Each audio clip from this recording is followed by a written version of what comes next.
nesse caso, Carol, trazendo essa turma, né? Agora a gente está falando especificamente, né, da pessoa surda, trazendo essa turma, eu preciso lembrar que para ela conseguir performar, para ela conseguir realizar, eu preciso estar com o meu ambiente preparado.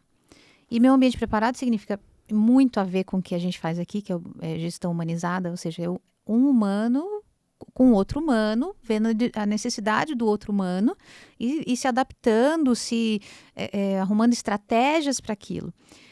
Então, eu preciso preparar esse ambiente, é isso que você está me dizendo. Preparar essa chefia, o grupo de trabalho. No exemplo que a gente está falando aqui, Vivi, da pessoa surda, a barreira é a comunicação. A gente chama de acessibilidade comunicacional. Então, é a barreira pontual, aquela barreira que a gente consegue perceber. E o que você está me trazendo é a quebra da barreira atitudinal, que a gente chama de acessibilidade atitudinal, que é o lance da gente humanizar mesmo. E a atitudinal, ela é sempre transversal. A acessibilidade, ela é dividida em 7 dimensões. Uma delas é a comunicacional, que a gente falou. Existe a arquitetônica, que é fácil da gente perceber com pessoas que têm dificuldade de locomoção ou usam cadeira de rodas como eu. A gente tem a acessibilidade metodológica. Na educação, a gente percebe a acessibilidade metodológica, ou a falta de. Um professor usa a mesma metodologia para ensinar alunos que são mais sinestésicos e outros mais racionais. Sim, sim. Imagine aquele que tem síndrome de Down, aquele que é cego, então não tem a visão como uma das fontes de aprendizagem ou de entendimento de uma matéria. Então, a metodologia precisa ser diversificada dentro de uma escola, dentro de um método pedagógico, de uma proposta pedagógica. Então, a gente tem essas dimensões da acessibilidade que a atitudinal ela é transversal. Por quê? Na comunicacional, vai adiantar a gente fazer curso de Libras, vai adiantar a gente fazer... incentivar que a pessoa surda esteja presente nas conversas. A gente tem recursos de tecnologia que um intérprete ele entra numa reunião online também. Então, tem centrais de Libras, né? Então, tem também avatares que já fazem uma transcrição bem legal de textos em português para Libras. Então, tem tecnologia para barreira comunicacional e tem, além do intérprete, que é um ser humano. Mas se a gente não tiver atitude, a gente não contrata a acessibilidade, né? A gente não percebe a necessidade de quebrar a acessibilidade comunicacional, a barreira comunicacional, a barreira arquitetônica. Por isso que a gente fala que a barreira atitudinal ela é a que mais impede da inclusão acontecer. A gente costuma dar uma dica que forma a palavra dica. D de disposição, incluída trabalho, gente. Não daria trabalho se tivesse na nossa base. Se na escola a gente tivesse convivido com várias pessoas com vários tipos de deficiência. Se na nossa família a gente não tivesse primos com deficiência que foram escondidos pelos nossos tios ou que foram chamados de especiais. Toda vez que a gente chama alguém de especial com deficiência, a gente está deixando de dizer as limitações de fato que a pessoa tem. E quando eu não sei o problema, eu também não resolvo. Então, tem uma série de questões que fizeram não ser natural para a gente. Como não é natural, dá trabalho. A gente tem que se reconstruir como pessoa e, muitas vezes, o ambiente, como a gente estava falando aqui. A primeira é D, de disposição. A segunda é informação. Só a gente mergulhando um pouquinho aqui na surdez, a gente já descobriu uma série de coisas que não sabíamos. Sim. É informar. E você trouxe bem, né? O gestor tem que humanizar, ele tem que conversar, ele precisa entender de todas as deficiências? Não. Ele precisa entender daquele lá que trabalha com ele. Na área dele tem 2, tem 3. Daqueles ele precisa conhecer.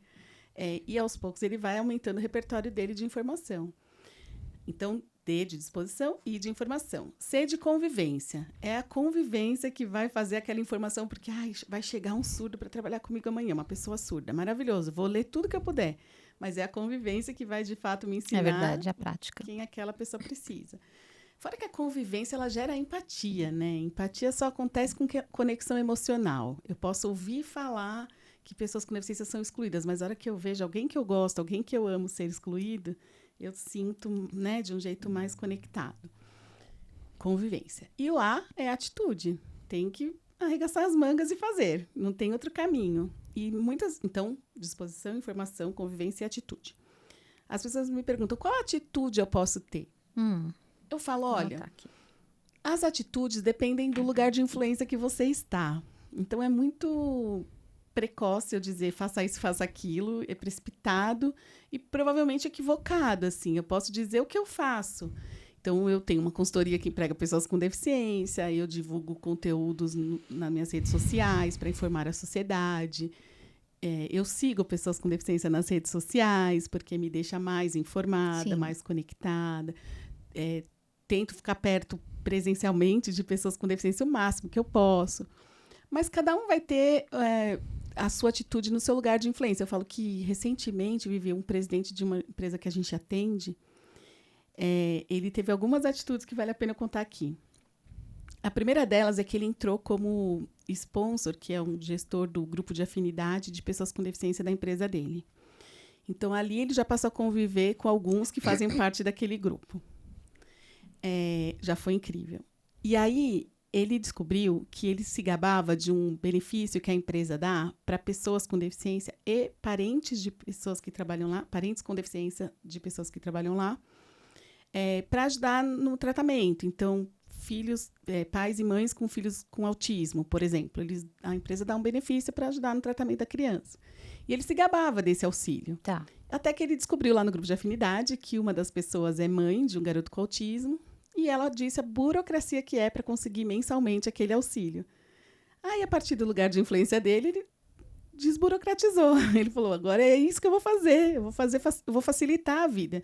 Que não adianta nada eu ficar aqui me gabando que eu dou um benefício, mas muitos nem usam, por tão burocrático que é a forma de conseguir. Então, ou os que usam também pelejam muito para conseguir, né?